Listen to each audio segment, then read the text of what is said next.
Welcome to the Kunate Impact Show, where growth begins with accountability and leadership is built through action. I'm Abdul Kunate, and every episode is designed to give you practical, real-world insights you can apply immediately to lead yourself better, lead others stronger, and build something that lasts. Because real impact starts with how you show up every day.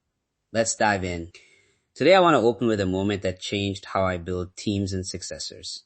Imagine launching a major product, a hard deadline, and the one person who knows the roadmap is suddenly unavailable for 2 months. The clock is ticking, the team is nervous, and your options feel limited. What if, instead of scrambling, you had a 90-day plan that turned a high-potential contributor into the dependable second-in-command you needed? That's what the 90-day leader sprint does. In the next 10 minutes, I'll walk you through 3 practical moves you can run this week to build successors without losing momentum. Design a sprint with outcome-based milestones, run micro-delegation experiments with focused coaching, and institutionalize handovers so knowledge actually sticks. Let's get into it. A few years back, I was leading a cross-functional launch that mattered to our growth. 2 weeks before launch, our product lead left for a personal emergency. We had a pile of decisions, vendor calls, and a list of unresolved technical debts. Rather than hand the work back to me and create a single point of failure, I paused long enough to run a focused 90-day apprenticeship with one of our senior contributors. We carved the remaining scope into outcome windows, we pushed ownership down in small experiments, and we met weekly with clear feedback loops. By week 6, the contributor was running daily stand-ups, making vendor decisions, and handling escalations. At day 90, we launched successfully, and more importantly, I walked away with a dependable successor I could trust. The payoff was twofold. The immediate delivery shipped, and we reduced single point of failure risk across the team. Why does a 90-day sprint work? It's simple. Time boxing creates focus, outcome-based design preserves delivery priorities, and tight feedback loops accelerate learning. 90 days is long enough to accomplish meaningful ownership, but short enough to maintain urgency and measure progress. The structure protects delivery by making trade-offs explicit. We accept fewer changes, we protect decision windows, and we create a predictable coaching cadence. Now I want to walk you through the 3 moves in practical detail so you can run this without adding layers of process. Insight 1. Design the sprint. Start with one clear 90-day outcome. Don't write a task list. Write an outcome statement. Example. Deliver product X MVP with 3 core flows live and incident rate under 2% by day 90. Break that into weekly milestones. Weeks 1 to 2. Knowledge transfer and decision authority. Weeks 3 to 6. Lead execution of core flows. Weeks 7 to 10. Stabilize and document. Weeks 11 to 13. Handover and transition to steady state. For each milestone, define 2 success metrics. 1 operational, uptime, bugs closed, customer feedback, and 1 behavioral, number of independent decisions, stakeholder updates completed. Write a 1-page sprint brief that includes outcome statement, weekly milestones, success metrics, authority boundaries, and protected time windows where the learner focuses on sprint work. Share that brief with a learner and 2 stakeholders, and lock the calendar for weekly check-ins. A 1-page brief keeps the sprint lightweight. It gives everyone the clarity needed to avoid scope creep. Here's a simple template sentence you can say to start the sprint. For the next 90 days, your outcome is X. You'll have decision authority on Y.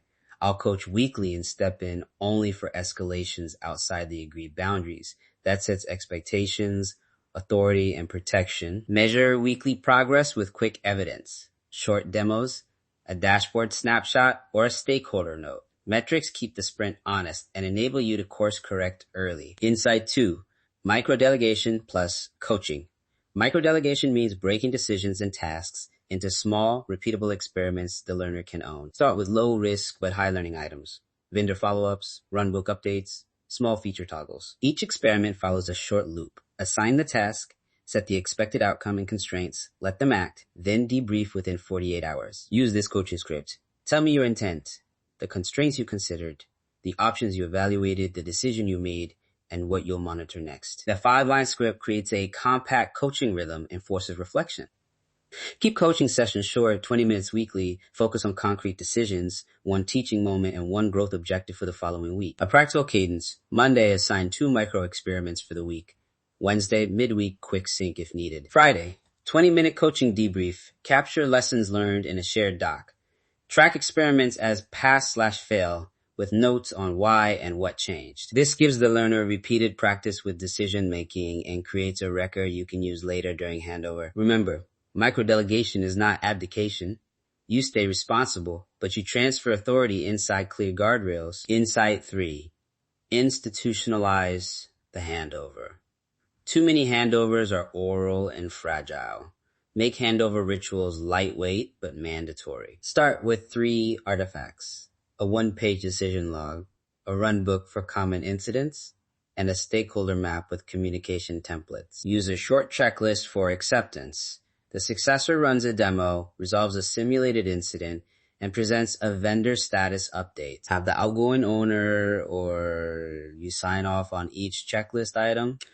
This ritual transforms tacit knowledge into repeatable operations and gives peers a chance to validate readiness. Documentation need not be perfect. Keep it practical. What decisions matter, how to escalate, who to call, and 3 examples of common failures and fixes. A simple decision log that records the context, the decision, and the observed outcome will become your primary training tool. Over time, these artifacts scale leadership development because future successors inherit the same handover, rituals, and checklists. Recap and key takeaways. 1.